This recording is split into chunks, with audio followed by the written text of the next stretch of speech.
ಆಗ್ತಾವ. ಎಷ್ಟು 43,440.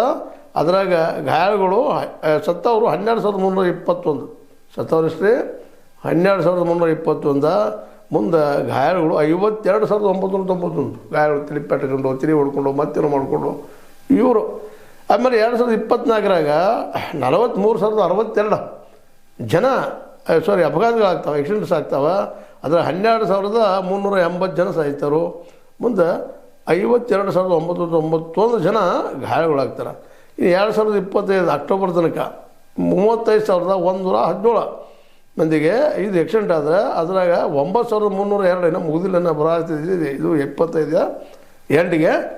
ಅದ್ರಾಗ ಸತ್ತವರು 9,302 ಮತ್ತು ಗಾಯಗೊಂಡವ್ರು 44,325.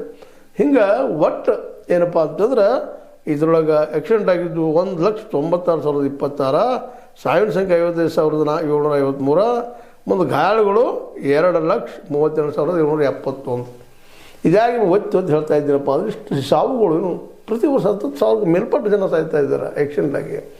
ಏನಿದ್ರ ಲಕ್ಷ್ಯ ಅದನ್ನು ಇಲ್ಲವಿಲ್ಲ. ಇದೇನು ಸಾರಿಗೆ ವ್ಯವಸ್ಥೆ ಅದನ್ನು ಇಲ್ಲೋ, ಮಿನಿಸ್ಟ್ರಿ ಅದನ್ನು ಇಲ್ಲೋ, ಇದನ್ನು ಯಾರು ನೋಡ್ತಾರೆ? ಇದನ್ನು ಯಾಕೆ ಸಾವಾಗ್ತಾವ, ಹೆಂಗೆ ಆಗ್ತಾವ, ಅದು ತಡೆಗಟ್ಟೋದು ನೀವು ಏನು ಮಾಡ್ತಾಯಿದ್ದೀರಿ? ಇವು ಯಾವ್ದ್ರ ಬಗ್ಗೆ ಏನು ಚರ್ಚೆ ಆಗ್ತದನೋ ಇಲ್ಲವಿಲ್ಲ.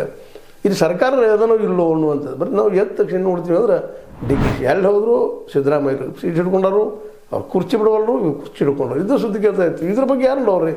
ದಿನನಿತ್ಯ ಸಾವುಗಳು 10,000 ಪ್ರತಿ ವರ್ಷ ಸಾಯ್ತಾ ಇದ್ದಾರೆ. ಅದಕ್ಕೆ ಮೇಲ್ಪಟ್ಟ ಆಕ್ಸಿಡೆಂಟ್ದೊಳಗೆ ಇನ್ನು ಯಾವ ಕಡೆ ಏನೇನಾಗ್ಬೋದು ಅಂತಿಲ್ಲ.